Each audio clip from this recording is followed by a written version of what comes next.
जय माता दी, जय मां कामाख्या। ओम ह्रीं दुं दुर्गाय नमः। दुर्गा दुर्गति शमनी, दुर्गा पद्य निवारणी, दुर्गम छेदनी, दुर्ग साधनी, दुर्ग नाशिनी, दुर्गतो धारणी, दुर्ग निहंत्री, दुर्ग मापहा, दुर्गम ज्ञानदा, दुर्गा दैत्य लोक दवानरा, दुर्गमालोका, दुर्गमार स्वरूपिणी, दुर्गमार प्रदा, दुर्गम विद्या, दुर्गम आशिता, दुर्गम ज्ञान संस्थाना, दुर्ग मध्यान भासिनी, दुर्ग मोहा, दुर्मगा, दुर्गमा स्वरूपिणी, दुर्गमासु संतरी, दुर्मायु धारणी, दुर्मांगी, दुर्मता, दुर्गम्या, दुर्मेश्वरी, दुर्ग भीमा, दुर्भामा, दुर्भादुधारिणी। ये दुर्गा जी के 32 नाम है।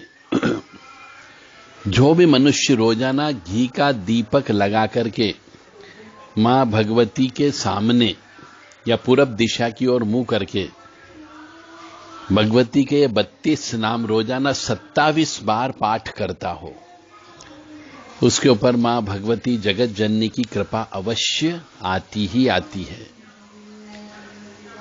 पूरी जानकारी के लिए, इसके अनुष्ठान की पूरी जानकारी के लिए, इसकी साधना की पूरी जानकारी के लिए देव राधा ट्रस्ट सत्यवाणी चैनल के जो व्हाट्सएप नंबर है 7649862712 और 9893128047, ये व्हाट्सएप नंबर है। इन पर संदेश देकर के उचित जानकारियां प्राप्त कर सकते हैं। जय माता दी, जय मां कामाख्या। अब हम आपको बताने जा रहे हैं मंगल के बारे में कि मंगल यदि अमंगल होता है तो वो झगड़े, क्लेश, केस, मुकदमे, शादी ब्याह में रुकावट, ये सब चीज उत्पन्न करता है। तो खराब मंगल हमेशा अमंगल ही करता है। और मंगल यदि खराब हो जाता है तो वह झगड़े अवश्य कराएगा, क्योंकि मंगल को क्रोध की उत्पत्ति होती है और मंगल खून खराबे का प्रतीक है। तो वो झगड़े कराएगा, झगड़े में, लड़ाई झगड़े में हाथ पैर टूटवाएगा, खून जरूर निकलवाता है। मंगल क्लेश करता है क्योंकि क्रोध भी काला है। केस दर्ज करवा देगा, पुलिस केस बनवा देगा, शादी ब्याह में रुकावटें उत्पन्न कर देता है और कई सालों तक घरों में शुभ कार्य नहीं होने देता है। ये सब काम जो है ये खराब मंगल की वजह से होते हैं। अब सूर्य और बुध को मिला दिया जाए तो मंगल जो है शुभ होने लग जाता है। अब वह कैसे है वो भी हम आपको बता रहे हैं। अब मंगल के साथ सूर्य बुध कैसे मिलाओगे, यह भी तो तरीका मालूम होना चाहिए। जैसे मंगल, तो मंगल का रिप्रेजेंटेटिव क्या है? गेहूं, वो मंगल को प्रतिनिधित्व करता है। गुड़, ये मंगल और सूर्य दोनों में काम आता है। तो गेहूं और गुड़ ये सूर्य की वस्तु हो गई। और ऐसा कहा जाता है कि कन्या जो है वह बुध है। इसीलिए गेहूं को उबालकर, जो कि सूर्य की वस्तु है, उसमें थोड़ा सा गुड़ मिला दो, यानी कि मंगल डाल दिया। और बुधवार के दिन छोटी छोटी कन्याओं को यह लड्डू बना करके बंटवा दो। तो आपने सूर्य और बुध और मंगल तीनों को मिला दिया तो निश्चित तौर से मंगल अच्छे फल देने लगता है। अब मंगल अच्छा होना शुरू हो जाएगा यदि ये काम हर मंगलवार के दिन या सूर्य यानी रविवार के दिन देना प्रारंभ कर दिया तो, या फिर बुधवार के दिन देना प्रारंभ कर दें।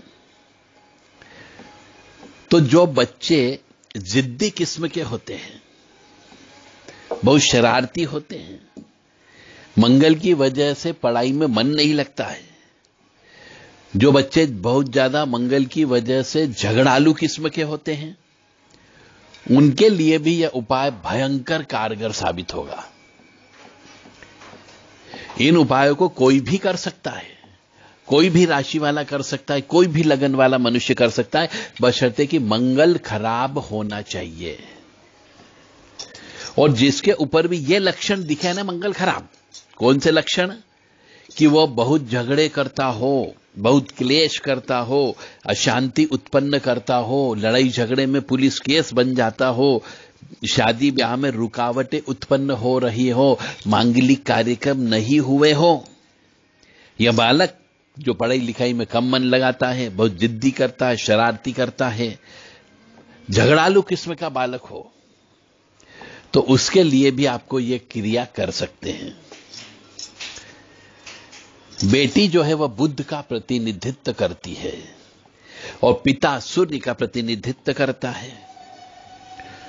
तो जो लोग बेटी से बहुत बेइंतहा प्यार करते हैं उनका मंगल हमेशा अच्छा फल देता है। इसलिए एक पिता को अपनी बेटी से बेइंतहा प्रेम होना चाहिए, तो उस व्यक्ति का मंगल कभी खराब नहीं हो सकता।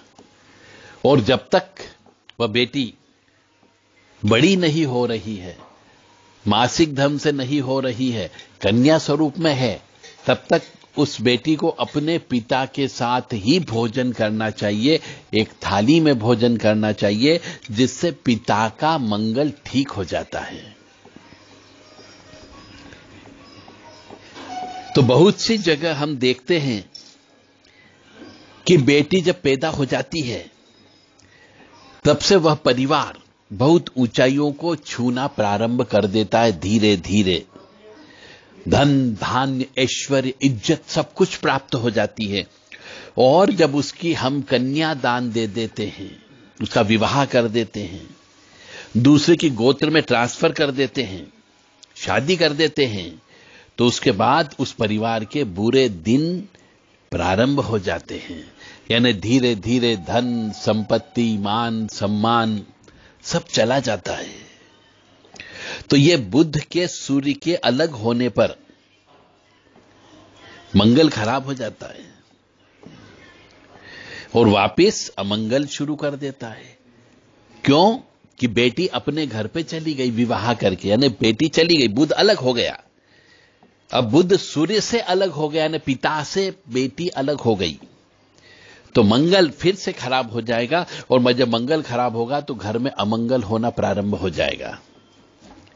इसलिए सूर्य बुध मंगल शुभ का ये बड़ा अच्छा उदाहरण है। जिस व्यक्ति के समझ में आ जाए तो बहुत बड़ी बात है, शायद उसके जीवन में कभी भी अशांति नहीं होगी। इस तरीके से आप मंगल के साथ सूर्य बुध को मिला सकते हो और अच्छे फल अपनी जिंदगी में प्राप्त कर सकते हैं। और जो व्यक्ति जिसका मंगल अच्छा है, उच्च का है, परंतु यदि वह व्यक्ति अपनी बेटियों के ऊपर, अपनी बहनों के ऊपर, अपने भानोजों के ऊपर यदि वो गलत शब्दों का इस्तेमाल करता है, हाथ उठाता है, उन्हें मान सम्मान से नहीं रखता है, तो उस व्यक्ति का अच्छा मंगल होने के बावजूद भी खराब हो जाता है और मनुष्य ऋणी हो जाता है, दुख में चला जाता है, कष्ट में चला जाता है। तो यह है मंगल बुध और सूर्य का उपाय। जय माता दी, जय मां कामाख्या। आप प्रैक्टिकल करें और सुखी स्वस्थ जीवन व्यतीत करें, ताकि आपके जीवन में खुशहाली आ सके। और मंगल की वजह से यदि खराब है तो अमांगलिक कार्य आपके हाथ से न होना चाहिए। जय माता दी, जय मां कामाख्या। ओम ह्राम ह्रीम ह्रौम स सूर्याय नमः, ये सूर्य का मंत्र है। ओम ब्राम ब्रीम ब्रोम सह बुधाय नमः, ये बुध का मंत्र है। और ओम क्राम क्रीम क्रोम स भौमाय नमः, यह मंगल का मंत्र है। तो ये जब तैयार करते हैं, गुड़ गेहूं के जब लड्डू तैयार करते हैं अग्नि के साथ संपर्क करने पर, तब आपको इन तीनों मंत्रों का भी जप करते रहना है, ताकि जो सामान तैयार हो उसके अंदर और ज्यादा प्रभावशीलता हो जाए। जय माता दी, जय मां कामाख्या। मां भगवती जगत जननी आप सबको स्वस्थ रखे, सद्बुद्धि प्रदान करे। सबसे बड़ी बात है, ताकि आप ये अच्छा ज्ञान ले सकें और अपने जीवन में उसको प्रयोग कर सकें। एक कान से सुने और दूसरे कान से बाहर नहीं निकाल सकें।